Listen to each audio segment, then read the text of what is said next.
सभी के लोगों ने मुझे भरपूर आशीर्वाद दिया और बाद में देश के कोटि कोटि जनों ने भी मुझे आशीर्वाद देने में कोई कमी नहीं रखी। आपके इस आशीर्वाद की शक्ति से मैं दिन रात देशवासियों की सेवा में जुटा रहा। इन वर्षों में देश ने वो फैसले लिए जो अकल्पनीय थे, अभूतपूर्व है। इन वर्षों में देश ने दशकों पुरानी बेड़ियों को तोड़ा है। देश हर सेक्टर में आगे बढ़ा है। आज देश निराशा के अंधकार से निकलकर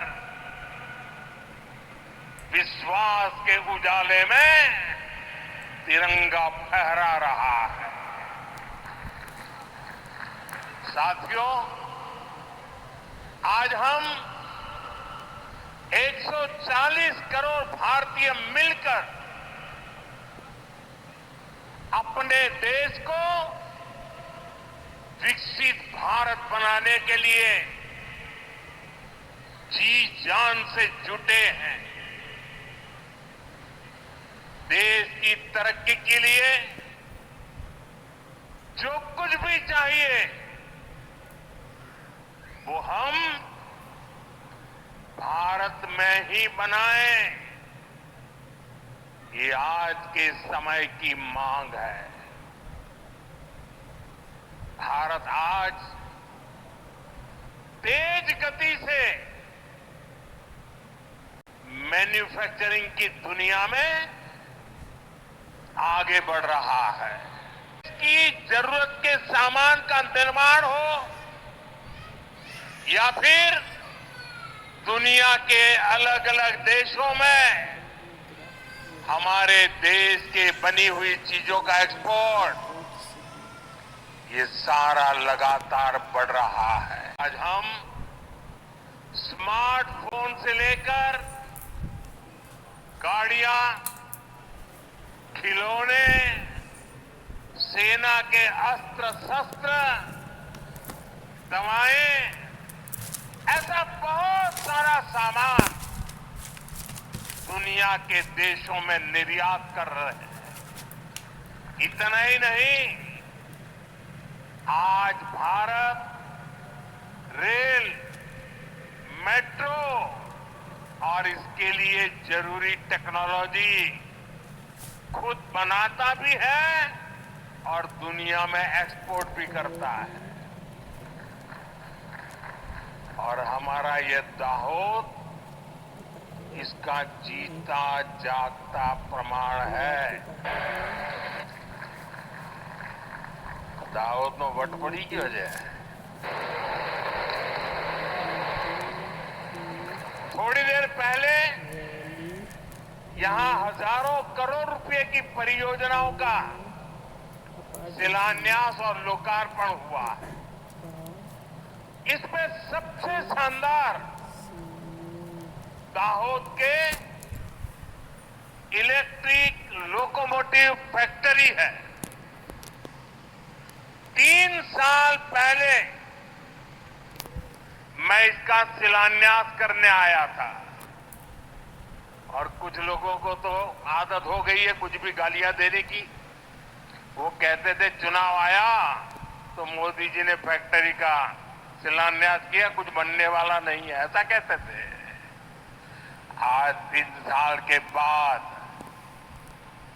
हम सब देख रहे हैं, अब इस फैक्ट्री में पहला इलेक्ट्रिक लोकोमोटिव बनकर तैयार हो गया और थोड़ी देर पहले उसको मैंने हरी झंडी दिखाई है। ये गुजरात के लिए, देश के लिए गर्व की बात है। गुजरात के 100% रेल नेटवर्क का बिजलीकरण पूरा हो चुका है। मैं इसके लिए भी गुजरात के मेरे सभी भाई बहनों को बहुत बहुत बधाई देता हूं। आतंकवादियों ने जो कुछ किया, क्या भारत चुप बैठ सकता है? क्या मोदी चुप बैठ सकता है? जब कोई हमारी बहनों के सिंदूर को मिटाएगा तो उसका भी मिटना तय हो जाता है। और इसलिए ऑपरेशन सिंदूर सिर्फ एक सैन्य कार्रवाई नहीं है, ये हम भारतीयों के संस्कारों, हमारी भावनाओं की अभिव्यक्ति है।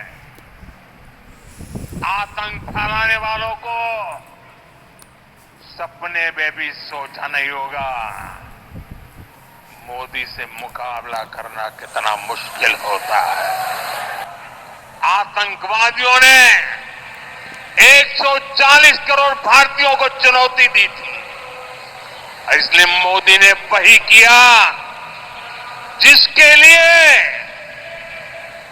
देशवासियों ने, आपने मुझे प्रधान सेवक की जिम्मेदारी दी। मोदी ने अपनी तीनों सेनाओं को खुली छूट दी और हमारे शूरवीर ने वो कर दिखाया जो दुनिया ने पिछले कई दशकों से नहीं देखा था।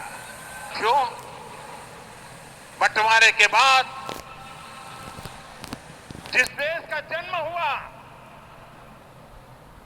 उसका एकमात्र लक्ष्य भारत से दुश्मनी है, भारत से नफरत है, भारत का नुकसान करना है। लेकिन भारत का लक्ष्य अपने यहां गरीबी को दूर करना है, अपनी अर्थव्यवस्था को मजबूत करना है, खुद को विकसित बनाना है। विकसित भारत का निर्माण तभी होगा जब भारत की सेनाएं भी मजबूत होगी और हमारी अर्थव्यवस्था भी दमदार होगी। देश અને દુનિયાને બતાવીએ કે દાહોદ વાસીઓ, ગુજરાત વાસીઓ આપણી સેનાની સાથે છે, આપણા આદરણીય પ્રધાનમંત્રી શ્રીની સાથે છે। ભારત માતા की, भारत माता की, भारत माता की।